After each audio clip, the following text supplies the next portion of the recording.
ఇక్కడికి వచ్చినా కాబట్టి నాకు 26 అనిపిస్తుంది. మళ్ళీ స్కూల్లో పని చేయడం అనిపిస్తుంది. ఆ సంబరం ఎట్లా చెప్పాలో నాకే అర్థం కావట్లేదు. ఇంకా ఏమనిపిస్తుంది అంటే మీ అందరూ నా శిష్యులు చూసినాక మీతో కలిసి డాన్స్ చేస్తే బాగుంటుంది.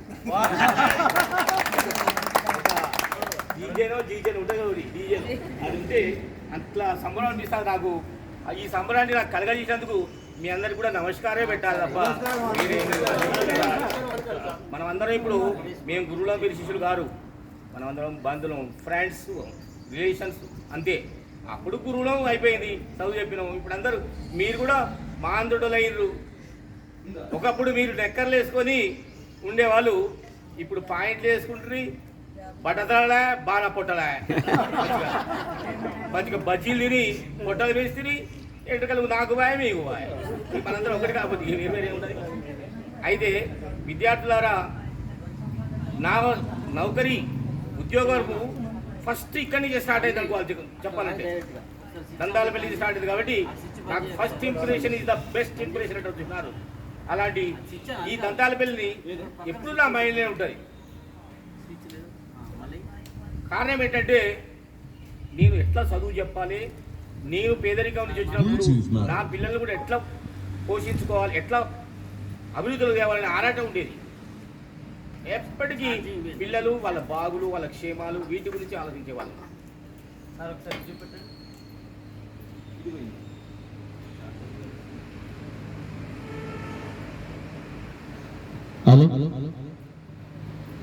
అయితే శిష్యులారా, ఈ మీటింగ్ అనేది మనందరికీ ఒక టానిక్ లాంటిది. ఇలాంటి మీటింగ్స్ జరిగితే మనకున్నటువంటి ఉత్సాహం, ఇప్పుడు మీ అందరి వయసు కూడా 10 సంవత్సరాలు, మా అందరి వయసు కూడా 10 సంవత్సరాలు పెరుగుతుంది. ఎందుకంటే ఈ టానిక్ తీసుకున్నాం కదా, ఇప్పుడు మనం అందరూ సంబరపడతాను, ఈ ఆనందపడతాను. ఈ ఆనందంలో మన ఆయుష్ పెరుగుతుంది, ఆరోగ్యం పెరుగుతుంది. ఇకపోతే నేను ఏం చదువు చెప్పినో అప్పుడు మీరు ఏం విన్నారో, అప్పుడు నేను మీకు ఏ మార్కులు ఇచ్చినో ఏమో తెలియదు. ఆ రాధే ఉన్నాడు, ఆ రాధే వాడు యూనిట్ టెస్ట్ అయితే సార్ నాకు 2 మార్కులు రావాలి సార్ కూర్చునేది. అరే రావునంటే వస్తాయి సార్, నాకు వస్తాయి, ఇది మంచిగా రాసినది. అప్పుడు ఎవరికేం తప్పించినా కానీ ఇప్పుడు మీకు 25/25 మార్కులు ఇచ్చేస్తాను. ఈ టెస్ట్ 25/25. ఎందుకంటే మీరు సక్సెస్ఫుల్ గా దీన్ని నిర్వహిస్తున్నారు. ఇంత బాగా నిర్వహిస్తున్నారంటే టైంకు మంచి టైంకు నిర్వహిస్తారు. సిస్టమేటిక్ గా, డిసిప్లిన్ గా, నీట్ గా ఉన్నది ప్రోగ్రామ్. తక్కువ మంది ఉన్నా ఎక్కువ సిస్టమేటిక్ గా మీరు చేస్తున్నారని నాకు అనిపించింది. ఎవరైతే దీనికి అటెండ్ కాలేదో మీ బ్యాచ్ వాళ్ళ జీవితంలో ఒక అవకాశం పోగొట్టుకున్నట్టే లెక్క. నాకు తెలిసి ఎక్కువ పూజలు, పురస్కారాలు ఇవి చేయను, కానీ నా శిష్యులు ఎక్కడున్నా నేనే పోయి కలవాలనిపించిన. ఎందుకంటే నన్ను చాలా మంది అడుగుతారు, నేను సంపాదించడమా, ఒక జాగంలో ఇల్లు కొనలే ఏం చేయలేడు. నేనేం సంపాదించలే బాబు, నేను మస్తు మంది శిష్యులను సంపాదించిన, వాళ్ళను అభివృద్ధిలో తీసుకొచ్చిన. వాళ్ళు సంపాదిస్తారు, వాళ్ళు సంపాదించిన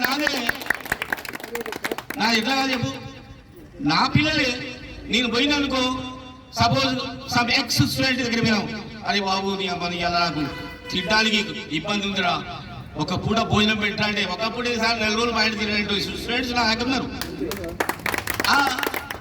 నాకు అవసరం లేకపోయినా విషయం చెప్తున్నా, అంత ధైర్యం ఉన్నది. మా భార్య అప్పుడప్పుడు నన్ను అంటది, నేను వండి పెడితే తినే బతుకుండా ఏమో చెప్తాను అంటది. నువ్వేందమ్మా నాకు వండి పెట్టేది, నా శిష్యురాలింటికి పోతే ఎవరింటికి పోయినా బ్రహ్మాండంగా చికెన్ మటన్ పెట్టి పెడతారు అని బెదిరిస్తాను. అంత కాన్ఫిడెన్స్ నాకుంది. ఎందుకంటే నాకు విద్యార్థులతో అలాంటి అటాచ్మెంట్ ఉంటది. నేను 73లో ఉద్యోగాలు చేరిన, 73 నుంచి 2007 దాకా చేసిన. అప్పటి వరకు కూడా నా సర్వస్వం నా విద్యార్థులే, నా ఆస్తి నా విద్యార్థులే, నా ఆశయం నా విద్యార్థులను పైకి తీసుకురావడమే. నా ఆశయం ఇంకా చెప్తున్నా, నా సొంత పిల్లల కంటే నా విద్యార్థులే ఉన్నత స్థాయిలో ఉండాలి. ఎందుకంటే నా సొంత పిల్లలు బాగు చేస్తే నువ్వేం చేసినావు అంటాడు, కానీ నా విద్యార్థి అట్లా అన్నాడు. ఒక అమ్మాయి అక్కడ గేట్ కాడ ఉంది, నాకు ఎంత సంతోషం అయితే కన్నీరు వచ్చినాయి. సార్ మీరు మా నాన్నతో చెప్పేప్పటికీ నేను చదువుకున్న ఈ స్థాయికి వచ్చినంటే నాకు అంతకంటే ఆనందం ఏం కావాలి. మా బిడ్డ అనేది అట్లా, మా బిడ్డని డాక్టర్ చదివించినట్టది. ఏమి నాన్న ఏం చదివించినావు? నన్ను ఎంబీబీఎస్ చదివితే ఎండి చదివేలేదు అంటది. ఇంకా తక్కువ నేనట మంచిగా చెప్తాను. కానీ నా స్టూడెంట్స్ అట్లా అన్నారు, ఏగా సార్ ఏం చదువు చెప్పాడు. ఒక్క స్టూడెంట్ అడు ఏం చదువు చెప్పని సార్ను కూడా వాళ్ళు అన్నారు, విద్యార్థులు అన్నారు. మా సారే అంటారు, గౌరవిస్తారు. అది గొప్ప విషయం. ఇకపోతే దంతాల పెళ్లికి నాకున్నటువంటి ఒక గ్రేట్ అటాచ్మెంట్ చెప్తాను మీకు. అద్భుతమైనటువంటి విషయం చెప్తాను. నేను 2007లో రిటైర్ అయినా. 2007 రిటైర్ అయ్యి మన దంతాల పెళ్లిలో నా స్టూడెంటే అయినటువంటి మాటేటి ప్రభాకర్ అని ఇక్కడ ఉంటాడు. మాటేటి ప్రభాకరు ఈ కాకతీయ యూనివర్సిటీలో ప్రొఫెసర్ అయింది. ఆయన అసిస్టెంట్ ప్రొఫెసర్. ఆయన అయ్యి నాకు ఒక మాట చెప్పిండు. ఎందుకంటే నా విద్యార్థులని ఎందుకు నమ్ముకుంటా చెప్తాను.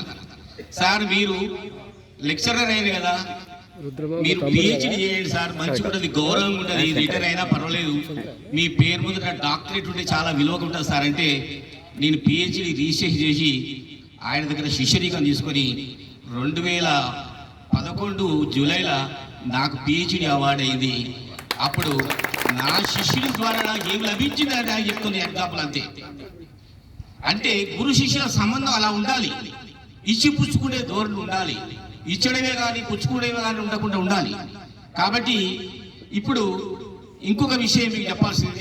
ఎగ్జాంపుల్ అయిపోయినాక మీకు అందరికీ దయచేసి చెప్పే ఒక విషయం ముఖ్యమైనది ఏంటంటే, తల్లిదండ్రులను గౌరవించండి. ఎవరైతే తల్లిని తండ్రిని గౌరవించరో వాళ్ళు ఎంత సంపాదించినా ఎంత తిన్నా అది మట్టితో సమానము, మన్నుతో సమానము. మా నాన్న మంచోడు కాదు, మా అమ్మ మంచోడు కాదు అనేటోళ్ళు తప్పు. నీ నాన్న మంచోడు కాదంటే నేను మందలించినట్టు నువ్వు బాగుపడాలని, మీ అమ్మ మందలించినట్టు నువ్వు బాగుపడాలని. కాబట్టి తల్లిదండ్రులను చూసుకోండి. అట్లనే ఎవరన్నా కోడలు ఉంటే అత్తమాను కూడా మంచిగా చూసుకోండి. అది చాలా ఇంపార్టెంట్. అలా చేయకూడదు. ఇంకా లాస్ట్ మీకు చెప్పేది ఏంటంటే, బాబు మీరందరూ కూడా హ్యాపీగా ఉన్నారని నాకు తెలుస్తుంది, మంచిగా సంపాదించుకున్నారు కూడా. మీరు సంపాదించినటువంటి ఆస్తి పాస్తులని మీరు పంచుకుండగానే మీ పిల్లలకు వీలునామా రాయండి. నాను ఇప్పుడు 1 ఎకరం కానీ 1/4 ఎకరం కానీ ఎవరికి ఇయ్యను, నీ దర్జనగానే పంచుకోవాలంటే వాళ్ళ జీవితం అంతా కోట్ల చుట్టూ చూడే సరిపోతుంది తప్ప వాళ్ళు పంచుకోలేరు. కొట్లాడుకొని కూడా చంపుకుంటాడు. దయచేసి మీరందరికీ కూడా నేను రిక్వెస్ట్ చేసిందంటే, నా విద్యార్థులకి మీరు ఏదన్నా క్లియర్ కట్గా మీరు బ్రతుకుండగానే చేయండి, ఆడపిల్లలు కానీ మగపిల్లలు కానీ. ఎందుకంటే దానివల్ల చాలా అనర్థాలు వస్తాయి. నేను ఏం సంపాదించలేదు కాబట్టి నాకు అటువంటి ప్రాబ్లం లేదు. నాకు డబ్బులు లేవు, జబ్బులు లేవు, రెండూ లేవు. కాబట్టి నాకేం బాధ. మీ దగ్గర ఉన్నట్టు నాకు తెలుస్తుంది, మాకు సంపాదించినట్టు రియల్ ఎస్టేట్ చేసి అది చేసి ఇచ్చేసి మీవేం దంగా చేయలేదు. చదువు ఎప్పుడు. కాబట్టి మీ అందరూ కలిసి మమ్మల్ని గౌరవించినందుకు, స్వాగతం ఈ విధంగా సత్కరించినందుకు మీ అందరికీ కూడా హృదయపూర్వక నమస్కారాలు చెప్తూ, మీరు ఎప్పటికాలం మమ్మలను మీ హృదయాల్లో దాచుకోవాలని, అవసరం అనుకుంటే మీ సార్ చచ్చిపోతే 4 మనుషులు సార్ని తీసుకుపోయి దాన సంస్కారాలు చేసినానికి కూడా మీరు సిద్ధంగా ఉండాలని మిమ్మల్ని కోరుకుంటూ, మీ ప్రేమను నాకు ఎల్లప్పుడూ ఇవ్వాలని ఆశీర్వదిస్తూ, మీరు మీ పిల్లలు అందరూ క్షేమంగా ఉండాలి, ఆరోగ్యంగా ఉండాలని కోరుతూ సెలవు తీసుకుంటున్నాను.